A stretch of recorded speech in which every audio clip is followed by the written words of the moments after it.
푸른컴터 예배에 오신 여러분 환영합니다. 우리 가사를 묵상하면서 함께 찬양하겠습니다.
여러분, 예수님께서 우리를 위하여 죽으신 그 사랑 안에 우리가 거하고 있기 때문에 우리의 삶을 주님께 또 올려드릴 수 있는 겁니다. 우리 시간 그 사실을 묵상하시면서 주님, 그 사랑을 묵상하며 오늘도 나의 삶을 또 나의 마음을 나의 생각들을 주님께 고백하기를 원합니다. 짧은 영상이지만 이 영상 예배를 통하여서도 나의 마음을 진심으로 고백하는 시간 될 수 있도록 주님 나와 함께하여 주시옵소서. 우리 그렇게 같이 한번 기도하도록 하겠습니다. 기도합니다.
함께 사도신경으로 우리의 신앙을 고백하겠습니다. 나는 전능하신 아버지 하나님 천지의 창조주를 믿습니다. 나는 그의 유일하신 아들 우리 주 예수 그리스도를 믿습니다. 그는 성령으로 잉태되어 동정녀 마리아에게서 나시고 본디오 빌라도에게 고난을 받아 십자가에 못 박혀 죽으시고 장사된 지 사흘 만에 죽은 자 가운데서 다시 살아나셨으며 하늘에 오르시어 전능하신 아버지 하나님 우편에 앉아 계시다가 거기로부터 살아있는 자와 죽은 자를 심판하러 오십니다. 나는 성령을 믿으며 거룩한 공교회와 성도의 교제와 죄를 용서받는 것과 몸의 부활과 영생을 믿습니다. 아멘.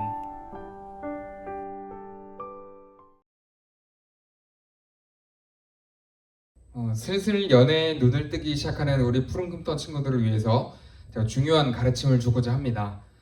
연인 사이에 해서는 안 되는 말이 있습니다. 아마 주로 남자친구에게 해당되는 말이지 않을까 싶은데요. 어떤 단체에서 발표했는데 여러분 한번 순위를 맞춰보시겠습니까? 5위, 지친다. 4위, 내가 다 미안해. 됐지? 3위, 또 울어? 울면 다 돼? 2위, 넌 몰라도 돼. 알아서 뭐하게. 그리고 대망의 1위는 왜 또 그래? 또 시작이야? 여러분 어떻습니까? 혹시 어제도 혹은 오늘 아침에도 이런 말을 하지는 않았나요? 연인 사이에 해서는 안 된다라고 했는데 이런 표현은 가족이나 친구들에게도 좋은 반응을 얻지는 못할 것 같습니다. 예수님을 따라 걸으며 배우고 싶은 세 번째 요소는 바로 우리의 말입니다. 우리가 지난주에는 눈에 대해서 이야기를 나눴죠? 기억하시나요? 여러분의 언어 습관은 어떤 편인가요?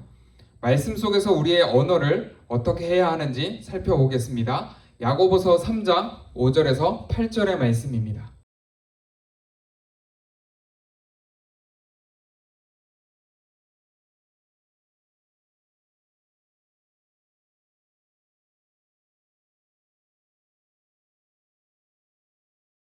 제가 오늘 제목을 조금 자극적으로 지어봤습니다. 혀의 사악한 잠재성. 여러분 동의하시나요? 우리의 혀가, 우리의 말이 중립적이지 않고 오히려 사악한 잠재성을 잔뜩 가지고 있다라는 것입니다. 오늘 말씀에서도 이렇게 이야기를 합니다.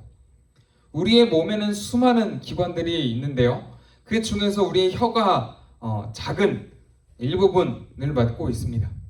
팔이나 우리의 다리들에 비하면 극히 적은 부분입니다.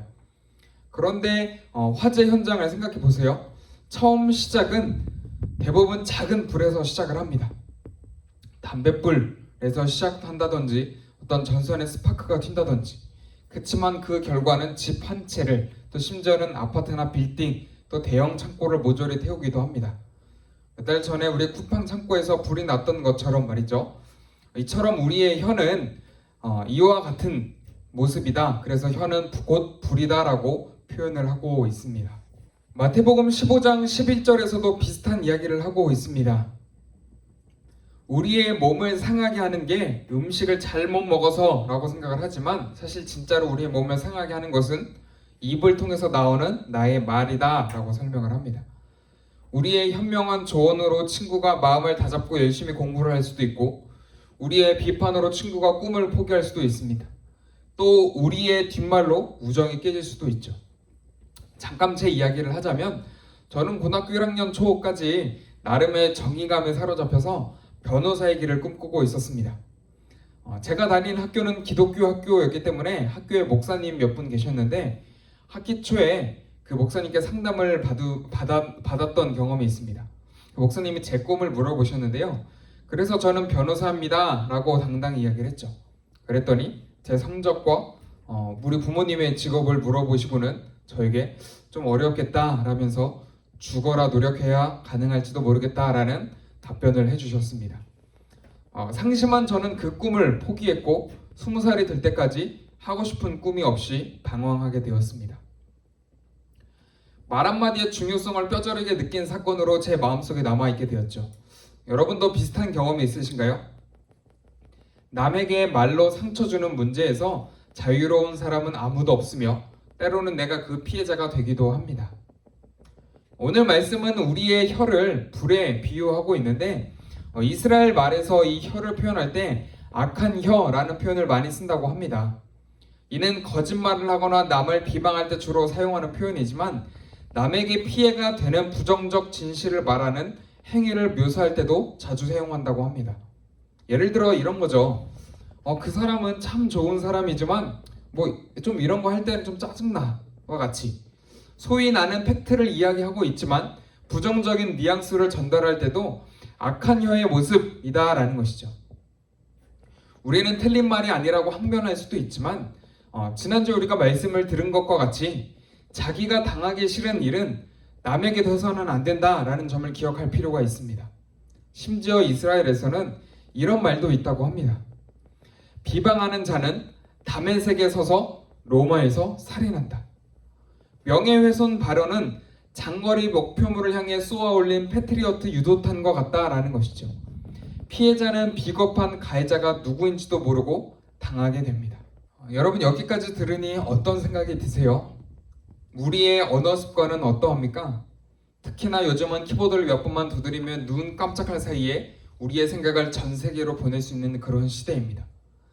댓글 하나로 인해서 누군가는 상처를 받고 심지어는 자살하는 일까지 빈번하게 일어납니다. 말 때문에 발생하는 사건이 참 많은 것 같습니다. 그래서 성경은 이렇게 이야기를 합니다. 본문으로 다시 돌아가서 야고보서 3장 7절, 8절입니다. 동물, 곤충, 바다의 모든 생물까지도 사람이 다 길들일 수 있다라고 이야기를 합니다. 또 그렇게 해왔다고 말하죠. 그런데 유일하게 길들이지 못하는 게 하나 있는데 바로 우리 자신의 혀라고 이야기를 합니다. 그래서 심지어 나의 말로 누군가를 험담하는 것을 느린 자살이라고도 설명을 합니다. 험담의 도마 위에 오른 사람은 한 명이지만, 내가 뒷담화한 대상은 한 명이지만, 그 피해자와 청취자, 말을 듣는 관계에도 부정적인 영향을 미치고, 청취자도 다른 사람과 이 소문을 공유하고 싶은 유혹을 느끼게 되므로 청취자 역시도 피해자가 된다는 것이죠. 그리고 시간이 흐를수록 사람들은 나의 말을 신뢰하지 못하고 또 나한테 배신당하지 않으려고 거리를 두기 때문에 서서히 나를 옥죄어 놓는다. 그래서 느린 자살과 같다라고도 이야기를 합니다. 참 무서운 이야기죠. 그래서 잠언 18장 21절에서는 이렇게 이야기를 합니다. 메시지 성경 버전으로 읽어보겠습니다. 여러분, 이제 우리가 선택을 해야 합니다. 우리의 혀를, 우리의 말을 어떻게 사용할 것인지를 말이죠. 여러분의 선택은 무엇인가요? 마지막으로 야고보서 3장 2절 3절 말씀을 세번역 성경으로 읽고 말씀을 마치겠습니다. 예수님의 뒤를 따라 걸으며 우리가 예수님께 배울 수 있는 점은 무엇이라고 생각합니까? 예수님은 어떤 말을 많이 하셨을까요?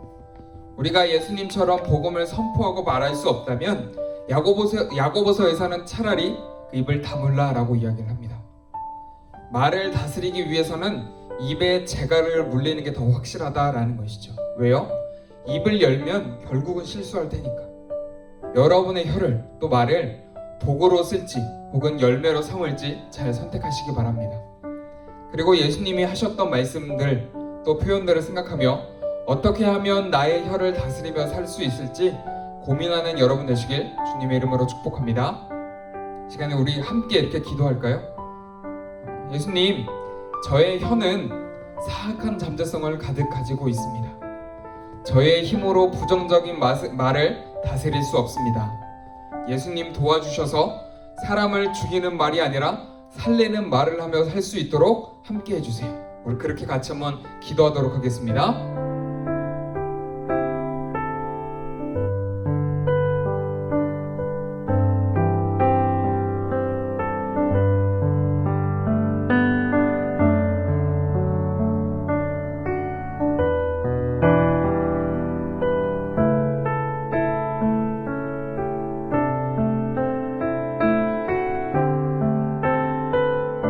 사랑의 주님, 저는 어떤 혀를 가지고 있습니까? 저의 말은 어떤 모습들을 담고 있습니까? 사람을 죽이는 사악한 잠재성을 잔뜩 가지고 있습니까? 아니면 예수님이 하셨던 것처럼 사람을 살리는 또 사람을 세우는 하나님의 말을 하고 있습니까? 주님, 저의 힘으로 이 말을 다스릴 수 없습니다. 예수님께서 저를 도와주셔서 오늘부터라도 지금부터라도 사람을 살리고 사람을 세울 수 있는 그런 축복의 언어, 사랑이 가득한 언어를 많이 사용할 수 있도록 도와주세요. 오늘도 우리와 함께 하시는 주님께 감사드리며 여신 예수님의 이름으로 기도드립니다. 아멘. 제가 축도로 예배를 마치겠습니다. 이제는 우리 주 예수 그리스도의 은혜와 하나님의 사랑과 성령의 교통하심이 우리의 말을 다스리기로 다짐하는 또 우리의 말을 예수님의 표현으로 바꾸고자 하는 모든 푸른 꿈터 친구들 그리고 선생님 머리 위에 이제로부터 영원히 함께 하시기를 간절히 축원하옵나이다. 아멘.